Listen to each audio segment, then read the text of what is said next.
Mesdames, messieurs, bonsoir et bienvenue en direct dans les 500 Nocturnes, 4e édition. Voilà, c'est la fête ce soir. Il y a de la danse, il y a du festif et il y a surtout les meilleurs pilotes. Alors juste Mathieu, mon camarade, vous êtes sur la piste et on vous voit dans quelques instants. Mais moi je suis surtout avec le vainqueur de l'an dernier. Vous voyez 3 pilotes qui sont avec moi, dont Nicolas Armindo. Alors vous êtes le vainqueur en titre. Yann, on va pas le chambrer de suite, mais je croyais qu'il était à la retraite, Nicolas Armindo. Non ? Bah, apparemment non, après il revient pour une pige dans l'année, ça fait très plaisir de pouvoir rouler avec lui. Alors c'est bien qu'il sorte de sa retraite un peu pour partager le volant avec nous. On va voir vos qualifs dans un instant. Comment ça se passe quand vous êtes au volant? Il y a toujours des sensations? Bah écoutez, ça a été rapide quand même, les automatismes sont vus rapidement. Voilà, comme vous êtes le plus ancien, qu'est-ce que vous avez envie de dire aux petits jeunes, à Geoffrey, à Yann? La même chose qu'on me disait à moi, mets du gaz. Oui, mettez les gaz. Alors, je dois vous libérer. Vous devez à 19h17 être sur la piste. Hein. Oui, c'est ça. Voilà, et vous sentez bien parce que là, il y a des conditions qui ont un petit peu changé. Hein. Écoutez, j'en ai vu d'autres. Vous en avez vu d'autres? Voilà, Nicolas Armindo qui va faire le premier run. Mathieu, on passe par vous et après, on est avec nos deux champions.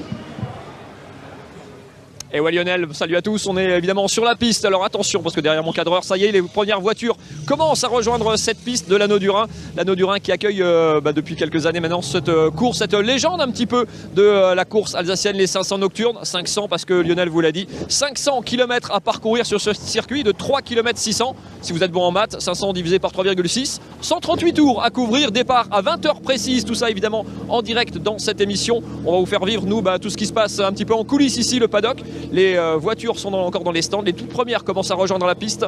On va vous faire vivre tout ça au plus près des pilotes, de leur team manager, des mécanos, etc. On va rejoindre d'ailleurs l'un d'entre eux. C'est une ambiance très particulière avec beaucoup de monde sur le circuit. On court un petit peu à domicile aussi. Enfin, c'est souvent comme ça ou il y a une ambiance un petit peu particulière propre à ces 500 Nocturnes? Aux 500 Nocturnes, il y a quand même une ambiance particulière parce que comme on court à domicile, on peut faire venir effectivement des amis, des clients, de la famille. Donc c'est toujours intéressant effectivement de pouvoir le faire avec des personnes que l'on connaît, quoi. Donc, et puis c'est vrai qu'il y a aussi énormément de monde. Donc pour d'autres courses où il y a une animation qui est beaucoup plus faible, je trouve que c'est vraiment très très sympa quoi, ce qu'ils ont organisé ici en Alsace. Alors la particularité, Lionel vous le disait, c'est on partage le baquet à 2 ou à 3 selon les équipes. Comment on s'organise? On tire au sort, c'est prévu au départ, c'est très calibré ou il y a de l'impro aussi? Mais c'est l'improvisation complète, vous savez, on joue pas le championnat du monde, hein, on sera pas les champions du monde ce soir, on se fait vraiment plaisir. C'est ça le but, donc c'est de l'improvisation. Hein, on a décidé tout à l'heure avec mon coéquipier comment on allait gérer les passages de relais. Et donc voilà, ça s'est fait comme ça à la bonne franquette. Comme ça vient, exactement. On va libérer la piste parce que je crois qu'il y a des voitures qui veulent sortir. On va les se mettre en place sur la grille. On se retrouve sur la grille où il y aura justement beaucoup de monde dans quelques instants. On se retrouve tout de suite. À vous Lionel. Exactement Mathieu, c'est pile poil dans 40 minutes qu'il y aura le départ de ces 500 Nocturnes. 4e édition, Geoffrey Denardat et Yann Erlaché sont avec nous. Geoffrey, vous avez conduit un petit peu la voiture. Je vous ai reçu sur Alsace 20 il y a quelques jours. Vous faites une super carrière actuellement, mais pas du tout sur ce type de voiture, pas sur la Renault. Alors c'est sûr que c'était ma première fois donc avec cette voiture, mais je me suis adapté assez rapidement. C'est une voiture qui est très efficace, on se sent vite à l'aise. Et puis j'ai des coéquipiers, j'ai des ingénieurs qui sont expérimentés de l'année dernière. Donc ça a été relativement assez simple de prendre le volant de cette RS01. Donc en course, ça va être encore du suspense, ça va être très bien. Alors il y avait les essais qualifs aujourd'hui. Je vous propose de découvrir qui a fait la pole position. C'est parti. Pas trop chaud parce qu'on galère souvent à haute température dans les voitures, il fait encore 20-25 degrés de plus qu'à l'extérieur, donc il faisait parfaitement bon. On a mis les pneus neufs au moment où c'était le plus judicieux et on a réussi à avoir un tour clair. Comme il y a 22 voitures sur la piste, c'est un peu dur de trouver un tour clair. Il y a des voitures de différentes performances, donc il faut essayer de creuser un écart et c'est ce qu'on a réussi à faire avec l'ingénieur, donc plutôt satisfait. Il est sur notre plateau, Yann Erlaché. Félicitations. La pole, comment ça s'est passé alors? Les sensations dans la voiture? Merci. Écoute, très bien. Ce matin, on a bien travaillé sur la voiture hier soir pour peaufiner les réglages avec Geoffrey. Donc la qualif, tout s'est bien passé. C'était surtout important d'avoir un tour clair et de ne pas être gêné. Comme on est quand même 22 voitures sur la piste, c'est toujours un peu délicat. Et on a réussi à bien gérer ça avec l'ingénieur. Donc voilà, on a réussi à se dégager un tour et tout aligner sur le même tour. Donc c'est pour ça que ça fait le chrono. On va vous laisser rejoindre votre équipe. Mathieu, vous êtes, je crois, avec un champion du monde. Ouais, avec Sébastien Chardonnay et Franck Thibault, comment ça va se répartir un petit peu le job et le baquet entre les deux ce soir? C'est préparé, c'est coordonné?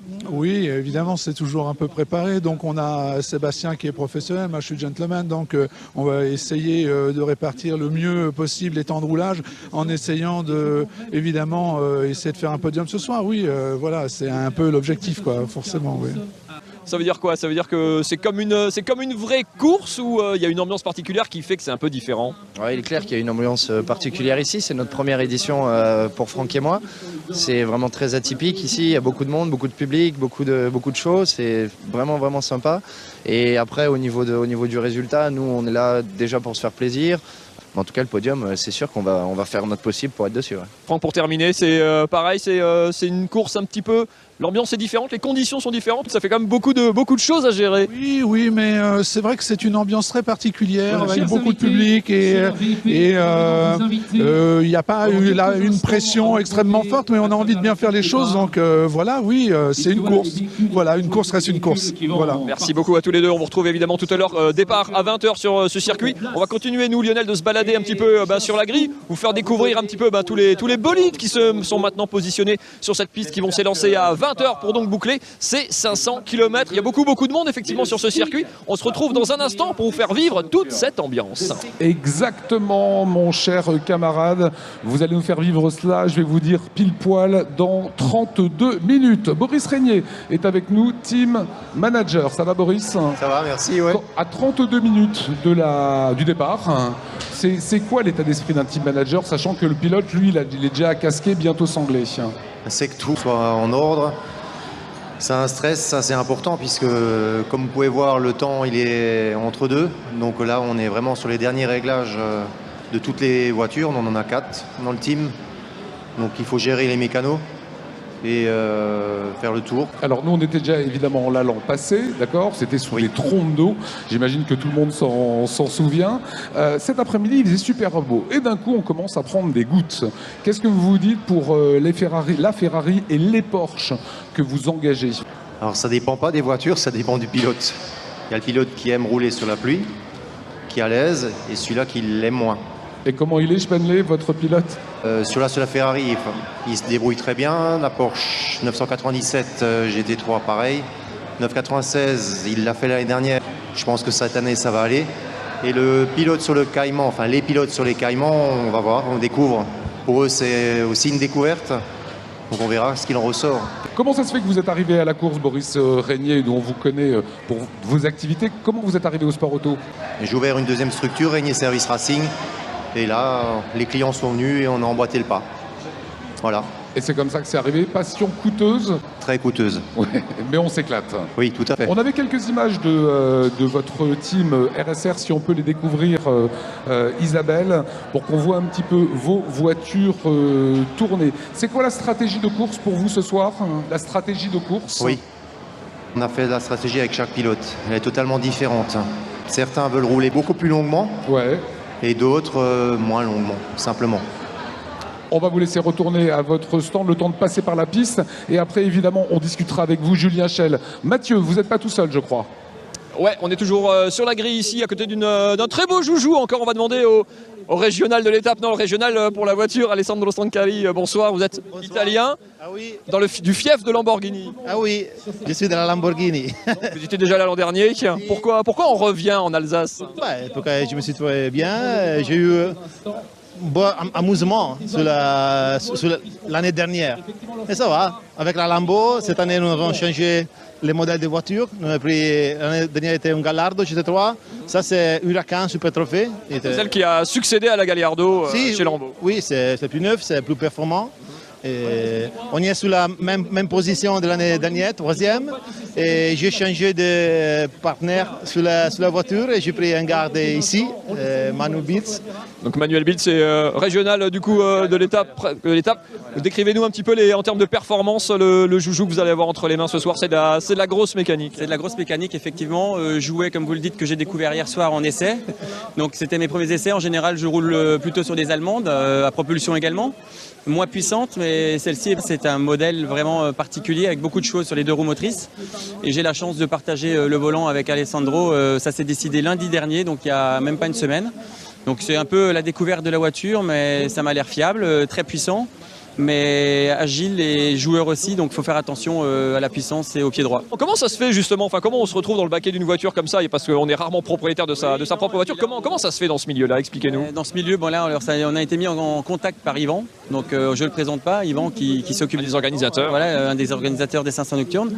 Et ça fait 2 ans, il m'avait proposé un volant pareil une semaine avant la course. J'étais sur une 91 Cup, par chance j'ai fini 2e podium. Cette année il me recontacte, il me dit écoute, il y a eu des désistements sur des équipes Lambeau, italiens, ça t'intéresse? Je dis je connais pas du tout, il dit mais viens, c'est super, c'est intéressant. Et on se rend compte comme ça, on fait des découvertes, on a des connaissances de gens super agréables, donc on se connaît depuis 24 heures. Et j'espère qu'on va pouvoir faire un équipage amateur, parce qu'on est des simples amateurs. Alexandro connaît sa voiture, c'est la sienne, moi je la découvre. Et on va essayer de rester sur la piste et de finir en tant qu'amateur à une bonne position. On va faire ce qu'il faut. On va suivre ça. Objectif, c'est arriver à la fin, tranquille, et pas faire des conneries comme la neve. Pour finir, Alessandro, il fait un peu moins beau en Alsace aujourd'hui qu'en Italie. Les conditions, du coup, c'est un peu difficile. C'était un peu humide, c'est sec. Comment on gère ça? J'espère qu'il est sec pour toute la nuit. Ils ont dit qu'à 9 h il vient la pluie, mais on va regarder comment faire. Okay. Vous conduisez quand il fait sec et quand il pleut, vous filerez le volant à manuel? Non, l'inverse. Lui, il départ maintenant et moi, je suis la pluie. Je suis abonné à la pluie de l'Alsace. D'accord, bon, on vient de l'an prochain au sec. On vous laisse gérer vos histoires de volant et de pluie. On se retrouve, nous, dans un instant, toujours avec des très très belles machines comme celle-ci à vous, Lionel. Voilà, merci beaucoup Mathieu Retour sur ce plateau au cœur des 500 Nocturnes. Julien Chael qui nous fait le plaisir d'être sur ce plateau, manager de Pegasus Racing. Exact. Voilà, il y a qui va faire l'ouverture là? Chez nous, ça va être David Cossanel qui va prendre le premier relais, suivi de Jean-Claude Dibold. Et moi, je finirai la course. Donc 3e relais autour des 22 h. Moi, je suis assez admiratif de votre travail. Vous êtes une team, une écurie qui est basée à Geispolsheim. Et vous avez même fait les 24 heures du Mans. On a évidemment quelques belles images. Comment est-ce qu'on fait pour être, on va dire, dans l'élite des amateurs ou des gentleman drivers quand on est basé en Alsace? Il y a très peu de circuits à part ce magnifique endroit. On travaille beaucoup, on essaie de s'entourer du maximum de bonnes personnes et puis beaucoup de volonté, beaucoup de passion. Et ça a réussi à faire 4 éditions 24 heures du Mans. On a réussi à faire un championnat du monde. Vraiment de très très belles courses. Donc je suis très très content d'avoir fait ces projets-là. Et puis voilà, et puis il y en aura encore d'autres qui vont bientôt venir. C'est ces images-là qui évidemment vous rappellent quel type de souvenirs? De très très beaux souvenirs, 24 heures du Mans 2015 avec des pilotes chinois, avec de très beaux sponsors, une très belle voiture. Et on a fini 8e dans notre catégorie, donc c'est plutôt bien. C'est quoi ce soir votre objectif? Tout d'abord terminer la course, c'est jamais évident. Après, essayer d'être premier dans notre catégorie. Aujourd'hui, on ne pourra pas rivaliser au général puisqu'on n'a pas une voiture assez puissante. Mais l'idée, terminer et être le plus devant possible, en tout cas au moins un podium. Voilà, vous êtes, qu'est-ce qu'on peut dire sur l'endurance? L'endurance, c'est là où vous prenez le plus de plaisir, c'est ce qui est le plus intéressant pour vous autres pilotes? Pour moi, en tout cas en particulier, je suis vraiment un pilote d'endurance, c'est vraiment dans ma philosophie, donc j'adore ça. Et c'est pour ça que je viens ici depuis le début. Chaque année, je viens avec grand plaisir rouler, faire une course d'endurance de nuit en Alsace. C'est assez rare pour être souligné, il faut venir. Je me rappelle Schumacher, quand il faisait de l'endurance chez Sauber, disait il faut être très très à l'écoute du moteur en permanence, de la voiture, du châssis. C'est un petit peu ça ce qui va se passer ce soir. Il y a une grosse symbiose avec la mécanique, avec la voiture, mais également avec son équipe. C'est une grosse préparation quand même en amont pour pouvoir faire une course comme ça. Voilà, Julien Chael, on va... Oula, ça fait la fête ici, mais c'est ça, ce soir. On va vous laisser évidemment repartir. Merci. Mathieu, j'imagine qu'il se passe des choses peut-être du côté de la piste. Ouais Lionel, on est toujours sur la grille à quelques minutes du départ à côté d'une voiture étonnante. Je m'écarte un tout petit peu. Regardez-moi ce beau bébé, c'est pas beau ça, une Caterham Cosworth. On va se rapprocher de son pilote. Comment on se retrouve à la... Présentez-nous un peu déjà ce joli bébé derrière nous là. Alors c'est une Caterham qui fait 270 chevaux et 550 kg. C'est assez léger, c'est sympa à rouler, très agile et on va bien s'amuser avec. C'est pas le genre de voiture qu'on est habitué à voir sur ce type de circuit. Qu'est-ce qu'il y a le feu d'artifice derrière nous, hein, on est en pleine ambiance. Comment on se retrouve au volant d'un tel joujou ce soir? Avant tout, c'est la passion. Donc c'est Colin Chapman, c'est quelqu'un qui disait qu'il fallait des voitures légères. Donc c'est sans doute la plus petite du plateau, la plus légère, la plus sympa. Et peut-être aussi un moyen de faire de la course automobile qui revient pas trop cher. Qu'est-ce qu'on trouve comme sensation sur une voiture aussi légère, sur un circuit comme ça où ça peut quand même aller très très vite? C'est de la pureté, c'est vraiment de la pureté au volant et il n'y a aucune assistance, donc il n'y a pas d'ABS, il n'y a pas de choses qui sont difficiles, c'est relativement difficile à piloter et du coup intéressant et chouette. C'est pour les nostalgiques, c'est pour ceux qui aiment la conduite à l'ancienne entre guillemets, c'est des sensations forcément un peu différentes. Absolument, c'est des sensations dont on se rappelle, qui rappellent un petit peu des voitures plus anciennes, mais surtout une fois de plus la légèreté qui fait la magie du truc et aussi le fait que le centre de gravité est super bas. Très bas centre de gravité. C'est un avantage du coup? C'est un gros avantage, ça permet en fait de rouler plus vite et d'avoir une voiture qui est très basse et peut-être plus facile à piloter. Il y a un sentiment particulier quand on monte dans une voiture, il y a un côté historique presque quelque part, enfin voilà, il y a un feeling particulier avec ce genre de voiture et de marque. Une fois qu'on est habitué, c'est plus difficile de remonter dans une voiture plus lourde. Et du coup, quand on aime bien ça, on reste à ce type de voiture-là. Donc Colin Chapman, une fois de plus, avait raison, light is right. L'objectif ce soir pour finir, c'est quoi? On se fait un objectif de temps, de place, de chrono ou c'est que du plaisir? Alors le chrono, on l'a déjà fait au qualif, on est content, on est premier des classes GT, c'est ce qu'on voulait. Après, si on peut aller se battre un petit peu avec les grosses Porsche, on ira. Mais sinon, c'est surtout de se faire plaisir et de terminer la course. On n'hésite pas à aller se frotter au gros avec ça? On ira se frotter, mais on prendra pas de risque. Voilà, et on s'amusera. En toute sécurité. Merci beaucoup. Bonne course à vous et à votre équipier. On va d'ailleurs bientôt faire un place sur la grille parce que le départ et l'heure du départ approche. Et je vous laisse encore avec quelques images avec Anthony derrière la caméra pour profiter de ces belles voitures. Je vous redonne la parole, Lionel. On continue nous d'arpenter la grille juste avant le départ. Départ à 20h précise, évidemment. Exactement. Alors vous êtes où là maintenant sur la piste? On est toujours sur la grille, Lionel, avec toujours beaucoup de monde derrière nous. Je suis à côté de Thierry Cognet. Alors les amateurs de course en général et de rallye en particulier le connaissent bien, Thierry, mais évidemment ce soir c'est de la piste. Présentez-nous un peu la voiture que vous allez piloter ce soir sur cet anneau du Rhin. Cette année, on a une 308 Racing donc du GPA Racing. C'est une voiture qui fait de la rencontre Peugeot. Globalement 308 chevaux, 1000 kg. Par rapport à la Porsche que j'avais l'an dernier, bien sûr c'est 200 chevaux de moins, mais c'est 2 secondes 5 au tour de différence, donc c'est pas énorme. Là on joue dans la catégorie tourisme cette année, pour l'instant on est deuxième sur la grille de départ. On va essayer de garder cette place au maximum et puis de faire du mieux possible, quoi. Voilà. C'est un tout petit peu parce que regardez, faire preuve de souplesse, hop là, tout ça c'est du direct parce que voilà, on est en train de rabattre un petit peu doucement les spectateurs parce que le départ approche.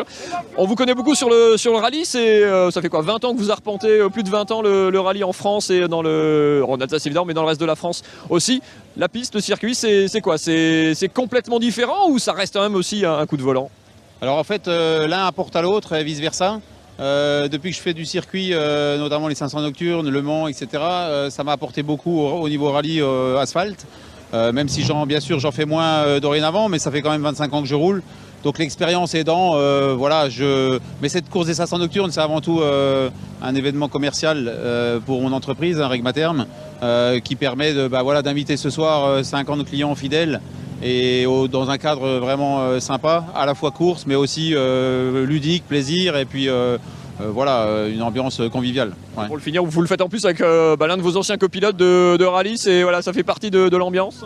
Ouais, on a fini 21e scratch au Rallye de France en 2011, donc en championnat du monde, ce qui équivalait à voilà, un rêve de gosse. Donc j'espère que ce soir on va revivre un truc comme ça, comme notre première place au Mans fin novembre. Ce serait sympa. Et c'est tout ce qu'on vous souhaite évidemment. On va vous laisser monter dans le baquet parce que vous voyez les voitures se mettent en place, tout le monde a quitté la grille et c'est vous qui prenez le premier relais.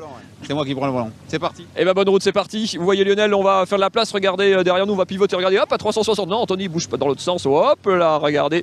Voilà, le public qui quitte progressivement la grille. On va laisser la place au bolide. On se retrouve nous toujours côté coulisses dans les stands cette fois-ci avec les team managers, avec les mécanos, avec les pilotes qui attendront leur tour puisqu'ils se disent souvent à se relayer l'un et l'autre. On vous fait vivre tout ça dans un instant. Départ dans une dizaine de minutes maintenant sur ce circuit de l'anneau du Rhin. Voilà, Isabelle à la réalisation continue continuez à nous faire vivre ces belles images. C'est ça qu'on veut voir ce soir. C'est du monde, c'est de la piste, c'est beaucoup de plaisir. Mathieu, vous êtes maintenant quoi, à 2-3 minutes du départ, c'est ça ? Ouais, un petit peu moins même, Lionel, du Tour de Chauffe. Il y a même l'Alpine Ouvreuse qui est déjà partie. Il y en a une seconde qui va, voilà, à l'instant, sous vos yeux, prendre le Tour de Chauffe de cette nouvelle édition des 500 Nocturnes avec la vingtaine de bolides que vous entendez derrière moi. Ça fait un magnifique bruit, ça vous plaît, ça Lionel, je le sais. Avec beaucoup de monde, vous le voyez aussi sur les abords du circuit. On va faire un premier tour et on va démarrer pour 500 km. 500 Nocturnes, 500 km à boucler. Je vous rappelle que c'est une course qui avait lieu sur les routes d'Alsace depuis les années 60. C'est une belle quinquagénaire qui nous fait l'honneur de nous accueillir ce soir avant de s'interrompre à la fin des années 90 et de se retrouver sur ce circuit, de ressusciter un petit peu sur ce circuit de l'Anneau du Rhin il y a 4 ans désormais. Avec la Steadicam qu'on a placée ici, ça va être le départ réellement officiel. Il est pile 20h, c'est bon, c'est parti pour 500 km. Avec le grand retour aussi d'une marque emblématique qu'on a adoré, Sébastien Deprez, c'est Alpine. Tout à fait, tout à fait. On est très fiers d'être marque mise à l'honneur aux 500 Nocturnes. C'est un événement parfait qui colle vraiment à nos valeurs. Donc on est vraiment ravis d'être ici, d'avoir invité nos clients, d'avoir pu rouler tout à l'heure sur la piste. C'est parfait. C'est un gros coup que vous faites finalement. C'est un gros coup, ouais. C'est un gros coup puisque c'est un événement sur l'Alsace, je dirais même sur le Grand Est qui est quand même incontournable. En tout cas en ce qui me concerne, dans mes choix, c'était vraiment l'événement incontournable auquel il fallait participer. Voilà. C'est chose faite. Pour les plus anciens, évidemment, dont je fais partie, la berlinette Alpine, c'était ça, regardez ces images. C'était une voiture absolument exceptionnelle qui a eu, Sébastien, un palmarès incroyable. Hein. Tout à fait, tout à fait. Champion du monde des rallyes, que dire sur la berlinette, on espère que le renouveau de cette marque va vraiment perdurer, qu'avec la nouvelle A110, on va pouvoir faire aussi bien qu'avec l'ancienne. Il y a l'Alpine Cup qui arrive, il y a plein de choses qui se passent chez nous. On en parlera peut-être très rapidement, je l'espère. Mais en tous les cas, c'est vraiment une très bonne chose que l'Alpine renaisse. Voilà. On a oublié que cette marque a été championne du monde. L'Alpine Cup, elle va suivre dans un petit instant. Je préférerais peut-être, Mathieu, qu'on retourne de votre côté. Comment ça se passe sur la piste? Très vite, je vous l'ai dit, on frôle en bout de ligne droite les quasiment 300 km/h. Alors on lève toujours un peu le pied, évidemment, en fin de tour de chauffe. Il y a la Bugatti, une des voitures ouvreuses, qui est rentrée. Il y a les Alpines également qui vont, elles, évidemment, s'écarter pour laisser la place à la vingtaine de GT. Et voilà, en bout de ligne droite, vous les apercevez derrière moi. La vingtaine de bolides de ces 500 Nocturnes 2018 qui va s'élancer à partir de top maintenant sur le circuit de l'Anneau du Rhin. Je vous laisse profiter de l'ambiance sonore de ce départ. C'est parti pour cette nouvelle édition. Et c'est parti pour 500 km donc sur ce circuit de l'Anneau du Rhin. On va suivre évidemment ça, on va aller se placer nous dans les stands pour vous faire vivre la suite de cette course et de cette soirée avec évidemment les différents pilotes engagés et puis vous faire vivre tout ça un petit peu de l'intérieur côté piste et côté coulisses. On se retrouve dans un instant un petit peu plus bas dans les stands avec les équipes. Voilà, Cathy Muller, quand vous voyez ces images, ça vous démange pas. Je rappelle que vous avez remporté le championnat d'Europe en 78 à Bissheim en karting. Le volant L, donc c'est un pur produit des talents des années 80, volant L, puis le championnat d'Europe de Formule 3, vous y avez participé, ainsi que le Grand Prix de Macao, où vous aviez terminé à la 11e position. Yann Erlaché, il a la pole, et c'est votre fils, et l'autre Muller, bien célèbre, c'est Yvan. C'est mon frère. Qui est un très grand pilote, qui avait survolé l'Andros, qui est en tourisme maintenant. À table, on ne fait que parler d'auto quand on est chez les Muller Erlaché. Comme toujours, puisque Yann imprime depuis qu'il est tout petit parce qu'il vit complètement là-dedans.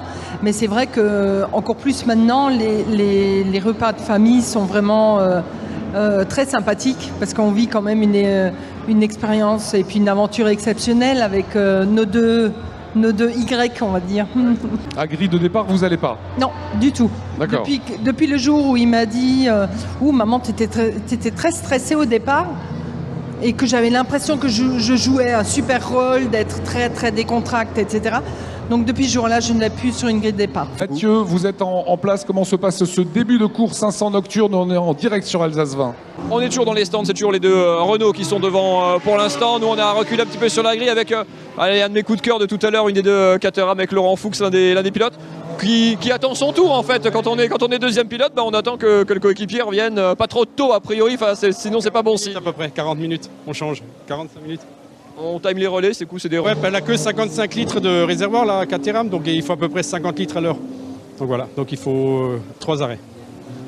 Comment on se prépare pour ce genre de course? On peut se préparer pour ce genre de course, d'ambiance, de conduite nocturne ou c'est difficile? On rappelle qu'il n'y a que la ligne droite des stands qui est éclairée, là on a une fausse impression, mais tout le reste du circuit est évidemment dans le noir. C'est difficile de rester concentré justement sur tout son run. Mais c'est surtout quand on est suivi par une voiture à cause des feux, là c'est plus compliqué. Ce qui est dépassement aussi, dépasser les autres ou se faire dépasser, c'est ce qu'il faut gérer aussi. C'est aussi un moment délicat sur ce circuit. Ah, oui, toujours, ouais. De toute façon, ouais.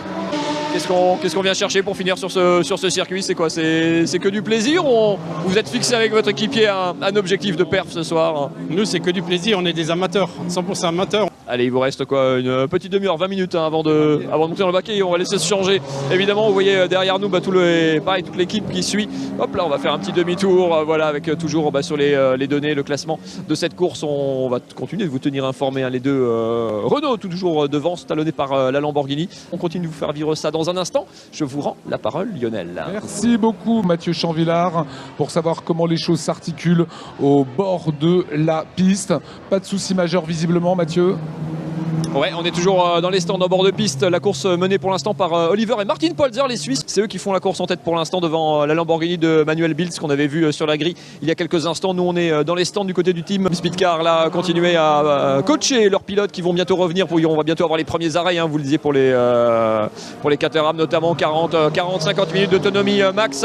Voilà, on va rester là pour cette course qui va nous emmener au bout de la nuit. Le résultat, les plus belles images, évidemment, ça sera dans notre émission Top Sport de lundi. Je vous donne rendez-vous en direct lundi soir à 19h30. Ici, on en a jusqu'au bout de la nuit, 3h30 au moins de tours de piste pour les meilleurs pour boucler ces 500 km. On va remercier évidemment toutes les équipes techniques d'Alsace 20 qui vous ont fait vivre 7h15 d'émission. On vous proposera les plus belles images de tout ça lundi soir.